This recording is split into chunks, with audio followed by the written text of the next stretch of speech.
네, 지원자매 감사합니다. 오늘 본문은 요한계시록 15장 1절부터 8절까지의 말씀입니다. 15장 1절부터 8절까지의 말씀 한 절씩 교독하도록 하겠습니다. 제가 먼저 읽겠습니다. 또 하늘에 크고 이상한 다른 이적을 보매 일곱 천사가 일곱 재앙을 가졌으니 또 마지막 재앙이라 하나님의 진노가 이것으로 마치리로다.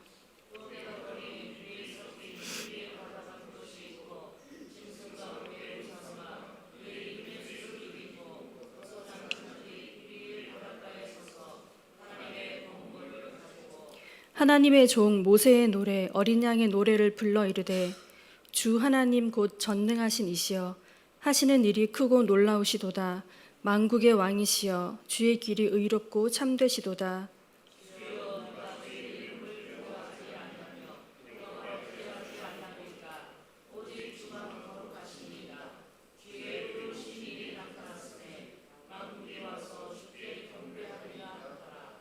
또 이 일 후에 내가 보니 하늘의 증거 장막의 성전이 열리며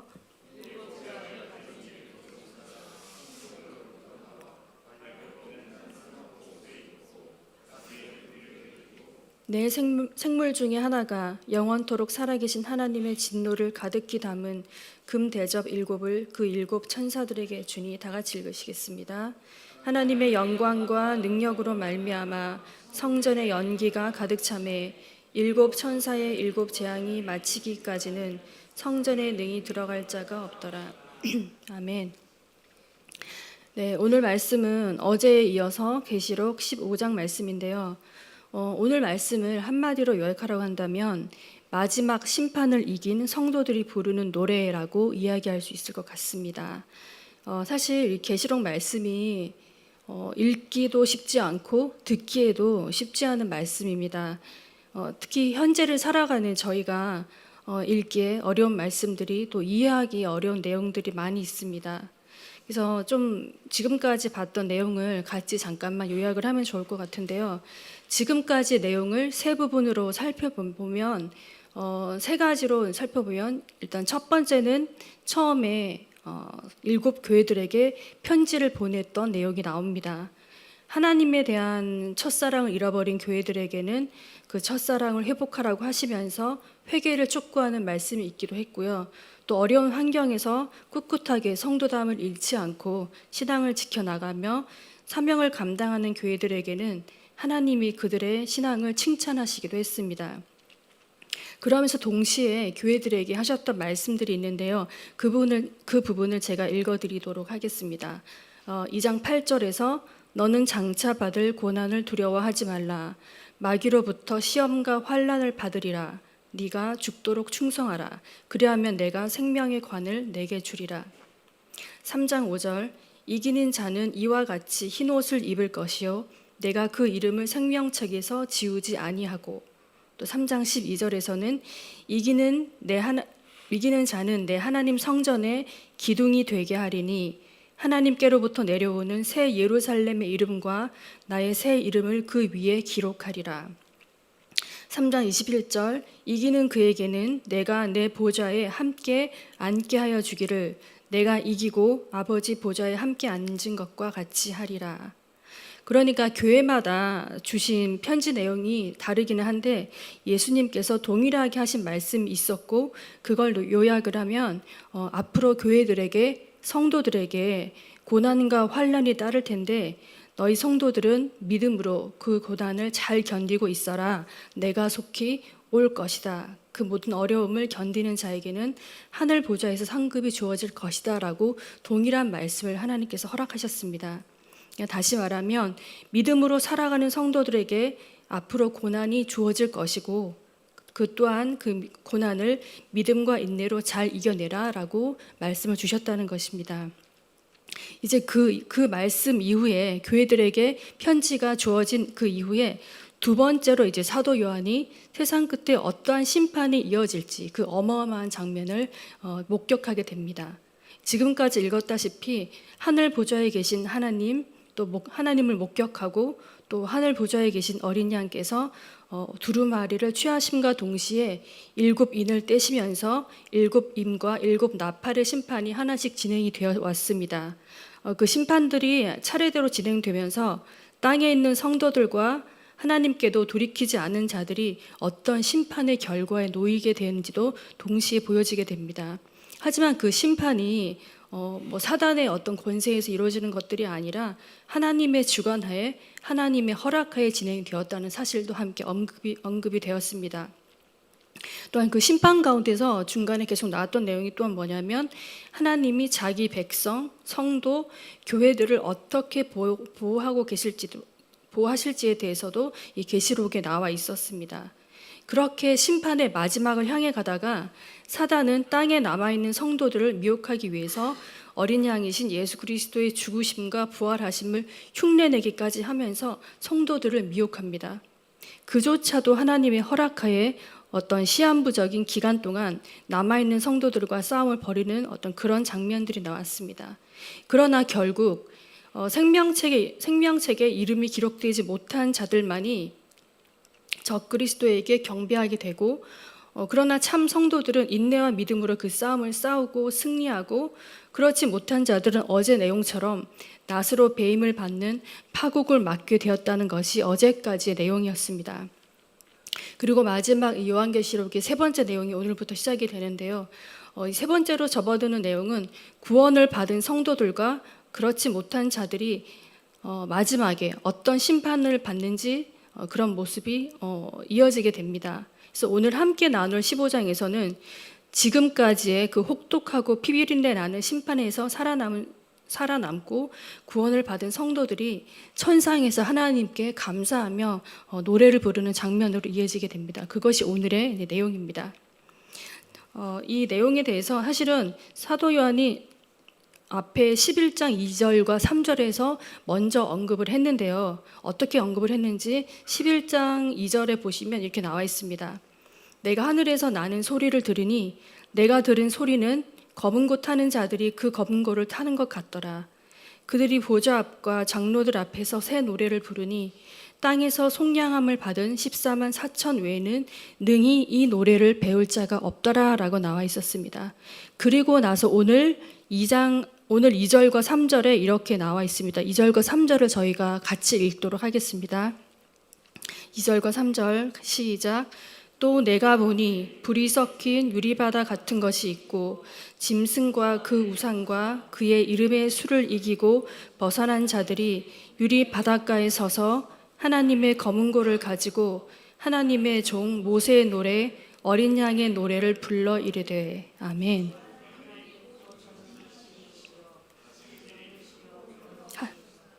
만국의 왕이시여 주의 길이 의롭고 참되시도다. 네, 아멘. 정말 놀라운 장면입니다. 한쪽에서는 심판으로 인해 칼과 낫으로 배임을 당하는데 지금 다른 한편에서는 그 심판을 행하시는 하나님을 어린 양을 찬양하고 있습니다. 드디어 생명책에 기록된 자들과 기록되지 못한 자들이 어떤 모습으로 하나님 앞에 놓이게 되는지 어떻게 구별되는지 이제 마지막으로 보여지고 있는 상황입니다. 한마디로 회개하지 않았던 자들에게는 이제는 더 이상 기회가 주어지지 않은 상황이 온 것입니다. 인내와 믿음으로 버텨온 성도와 교회에게는 고난이 끝나는 시간입니다. 모든 과정의 끝에 도달한 시간입니다. 바로 그 끝에서 이 성도들의 노래가 시작되게 됩니다. 이 노래가 사도 요한에게 어떻게 들렸냐면 출애굽한 이스라엘이 홍해 바다가 갈라지는 것과 이 바로의 정예 부대가 홍해 바다에 수장되는 것을 지켜보고 그 능하신 그 기이하신 하나님을 발견하고 그들을 구원하신 하나님을 찬양하는 모세와 미리암의 노래처럼 들렸다라는 거예요. 애굽의 군사들에게 쫓김을 당하면서 뒤에는 애굽 군사들이 쫓아오는데 앞에는 홍해 바다를 두고 이스라엘은 이렇게 생각했을 것입니다. 아, 이제는 꼼짝없이 죽었구나. 이제는 아무도 우리를 구원할 수 없겠구나라고 생각했던 그 절망의 순간에 그들의 눈앞에서 홍해 바다가 갈라지게 됩니다. 절망 가운데, 바랄 수 없는 가운데 하나님이 하셨던 그 일을 벅찬 마음으로 노래했던 그 노래와 같은 노래로 들려지는 것입니다. 왜냐하면 그 당시 이스라엘이 죽음 앞에서 겪었던 구원을 경험했던 것처럼 마지막 심판 때도 참혹한 죽음의 현장에서 살아남은 성도들이 그들이 목격한 그 심판들과 구원을 지나서 하나님 앞에 당도하고 보니 하나님을 두려워하는 마음과 하나님께 감사하는 마음과 그 모든 것들이 하나님께 노래로 돌려질 수밖에 없다라는 것입니다. 그들을 구원하신 하나님이야말로 공의로우시고 정의로우신 분이고, 그래서 하나님께서 행하신 그 심판은 합당한 것이다라고 찬양할 수밖에 없는 것입니다. 모세와 미리암이 하나님의 구원을 노래했던 것처럼 오늘 계시록 15장에서도 마지막에 있을 그 모진 고난과 심판을 믿음으로 이겨내게 되면 장차 이 노래를 부를 날이 우리에게도 있을 것이다 라고 오늘 15장에서 이 15장을 통해서 하나님께서 저희에게 말씀하시는 겁니다. 이 오늘 말씀을 읽고 믿음으로 받는 자만이 또 믿음과 인내로서 싸움을 이기고 그 모든 심판의 끝에서 이 노래를 부를 수 있어야 하지 않나라고 오늘 하나님께서 우리에게 말씀하시는 겁니다. 저는 이 노래를 이 자리에 계신 저와 여러분이 부를 수 있기를 소망하고 또 소망합니다. 아멘. 사실 이런 노래를 부르기까지 쉽지 않을 것이라고 생각합니다. 굉장히 어려울 것입니다. 왜냐하면 정말 죽음과 같은 그 참혹한 현장들과 참혹한 심판들을 믿음으로 인내로서 이겨내지 않으면 이 노래를 부를 수 있는 기회가 주어지지 않는다는 것입니다. 사실 오늘 이 15장에서 성도들의 노래에 대해서 사도 요한이 기록하고 있는데, 동시에 노래를 하고 있는 동시에 한편에서는 애곡하는 그런 자들이 동시에 존재하고 있습니다. 사실 누군가에게는 심판이, 다른 누군가에게는 구원의 시간입니다. 마치 동전의 양면처럼 심판과 구원이 동시에 일어날 것이고, 그로 인해서 누군가 하나님을 찬양하며 노래할 때 동시에 누군가는 슬피 울며 이를 가는 일이 벌어질 것이라는 것입니다. 그것은 우리가 오늘의 이 말씀을 어떻게 받고 앞으로 어떻게 살아가느냐가 그 결과를 결정지을 것입니다. 마치 우리가 알다시피 구약에서 이스라엘이 망하기 전에 하나님께서 수많은 선지자들을 통하여서 말씀하셨습니다. 하나님께서 그들 선지자를 통해서 이스라엘에게 하신 말씀은 늘 동일했습니다. 내 말을 듣고 회개하고 돌아오라라고 하나님께서는 끊임없이 말씀하셨습니다. 그러나 이스라엘 사람들은 그 말씀을 듣지 않았습니다. 무시했습니다.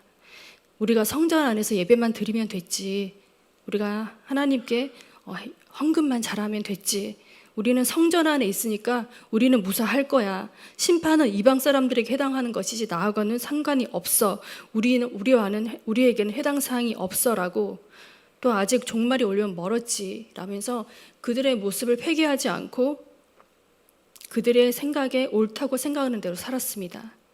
그런 안일한 태도로 살아가서는 안 된다라고 하나님께서 오늘 또한 우리에게 동시에 말씀하고 있는 것입니다. 앞에 교회들에게 하나님께서 말씀하신 내용들을 제가 조금 전에 언급해 드렸습니다. 하나님께서는 교회들이 잘하고 있는 모습들을 칭찬하시기도 하고 교회들의 잘못된 모습들을 또 지적하시고 책망하시기도 하였습니다. 그러나 동시에 하나님께서 이 교회들에게 주셨던 말씀은 앞으로 너희에게 환난이 있고 너희에게 고난이 있겠지만 그것들을 믿음과 인내로서 이겨내라라고 말씀하셨습니다. 저는 사실 이 계시록에 나와 있는 여러 가지 좀 어려운 이야기들, 심판들, 좀 무서운 이야기들을 보면서 솔직히 굉장히 무서웠습니다. 무섭기도 하고 나에게는 이런 일이 일어나지 않았으면 좋겠다라고 끊임없이 생각이 들었습니다.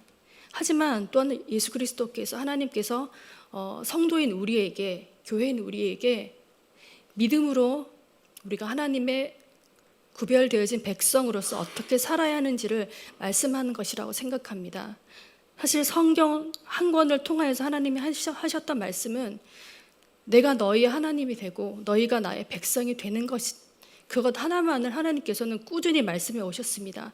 다만 시기와 때와 장소가 달랐을 뿐이지 하나님께서 우리에게 하셨던 말씀은 우리가 하나님의 자녀로 태어났고 하나님의 자녀로서 죽어야 한다는 그 사실을 끊임없이 우리에게 각인시켜 주셨습니다. 마찬가지로 마지막 때에도 그러한 날들이 우리에게 주어진다는 것입니다. 피하고 싶어도 우리는 죽음을 피할 수 없고 피하고 싶어도 우리는 하나님의 심판을 절대로 피할 수 없는 존재라는 것입니다. 예수님께서 하나님의 아들이신 예수님께서 이 땅에 오셔서 굳이 저희에게 구원에 대해서 말씀하시고 이해할 수 없는 우리에게 우리가 하나님의 백성임을 알게 하여 주셨고 하나님 예수 그리스도께서 오시기까지 우리가 어떻게 살아야 하는지에 대해서 예수님께서는 승천하기 직전까지 말씀해 주셨습니다. 굳이 이렇게 어렵고 힘들고 무서운 이야기를 우리가 알아야 하나 그런 생각이 들지만 사실 그 예수님께서 승천하시면서 하셨던 말씀이 있습니다. 지상 명령과 더불어서 내가 다시 올 것이다. 내가 금방 올게. 그러니까 너희는 믿음으로 정말 신앙을 잘 지키고 살아라고 그렇게 얘기하셨습니다. 당시 초대교회 성도들에게는 예수님이 금방 오시겠다는 내용을 아마 1, 2년 안에 오시지 않을까, 못해도 내가 살아있을 때는 예수님이 오시지 않을까라고 그렇게 이해했을 것 같습니다. 그런데 예수님은 오시지 않고 하루하루 신앙으로 살아가는 것이 너무나 힘겹고 어려웠습니다. 내 신앙의 동료가 죽어가는 것을 두 눈으로 목격해야 했고 내 가족과 나의 생명조차 보장할 수 없는 시간들을 보내야만 했습니다. 그런 성도들에게 오늘 사도 요한을 통해서 주신 이 말씀은 그들에게 어떤 의미가 되었을까요? 예수님이 말씀으로 금방 오신다고 하셨는데 예수님이 오실 때 이러한 일들이 있겠구나. 우리는 이 예수님이 주신 이 말씀을 가지고 정말 내 신앙을 잘 지키고 예수님의 말씀을 들으면서 정말 내가 믿음으로 인내하고 살아야겠다라고 다짐했을 것입니다. 시간적으로 따져보면 그들보다 예수님이 오실 날은 저희에게 더 가까이 와 있습니다. 우리가 지금 2019년을 살아가고 있는데 우리가 지금 매일 일상으로 일어나는 내 주변의 가족의 일들, 회사 일들, 여러 가지 일들이 물론 중요하지만 오늘 예수님이 오시는 날이 가까움을 우리가 인지하고 지각을 한다면 이 말씀을 우리가 어떻게 받아야 할까라는 것은 여러분들이 선택하고 결정낼 수 있을 것입니다. 사실 우리가 무엇을 어떻게 하고 살아야 하는가라고 물을 수 있을 것입니다. 하지만 답은 간단합니다. 이미 교회들에게 하나님께서 말씀하셨고 우리가 어떻게 해야 되는지 주일마다 말씀을 통해서 우리는 매일 듣고 살아갑니다. 우리를 구원하신 예수 그리스도의 말씀대로 곧 오실 예수님의 말씀을 붙잡고 그 말씀을 잘 믿고 전도하고 살면서 고난이 찾아오면 찾아오는 대로 인내로 하루하루 버티고 하루라도 더 기뻐하고 사랑하고 사명을 감당하면서 살아가면 됩니다. 그것이 답입니다. 왜냐하면 종말은 세상의 끝이 아니라 하나님의 자기 백성을 향하여 기록하고 계시는 역사가 완성되는 날이기 때문입니다. 사랑하는 예담 성도 여러분, 사도 요한이 이 환상을 보고 기록함으로 그의 남은 날들을 어떻게 살았을지는 저희가 가히 짐작할 수 있을 것입니다. 죽음을 앞두고 반모섬에서 죄인의 신분으로 죽음을 기다리고 있었던 죄인 사도 요한은 기쁨으로 남은 삶을 감당하며 살았을 것입니다. 물론 쉽지 않았을 것입니다. 그러면 지금 우리의 삶은 어떻습니까? 우리가 매주 서로 웃는 얼굴로 인사하고 만나고는 있지만 여러분들 각자에게 어려운 상황이 있을 줄로 압니다. 부조리한 세상을 살아내시느라 많이 고단하고 괴로우실 줄로 압니다. 악한 자의 형통을 바라보며 마음이 어려울 때도 있을 것입니다. 굳이 마지막 날에 있을 심판까지 알아야 할 마음의 여유가 없을지도 모릅니다. 오늘 담당해야 하는 가정의 일들이 더 중요하고 직장의 일이 더 다급할지도 모르겠습니다. 그런데도 이런 말씀을 우리에게 주시는 이유가 무엇일까요? 왜 이런 말씀을 오늘 또 주시는 걸까요? 왜냐하면 예수님께서는 곧 오실 것이기 때문입니다. 반드시 오실 것이기 때문입니다. 그렇기 때문에 자칫하면 잃어버리기 쉬운 우리의 믿음을 꼭 붙잡고 이 마지막 때를 견디라고 이 말씀을 주시는 것입니다. 이 악한 때에 넘어지지 않기 위해서 믿음으로 인내로 지금을 살라라고 하나님께서 오늘 말씀하고 계시는 것입니다.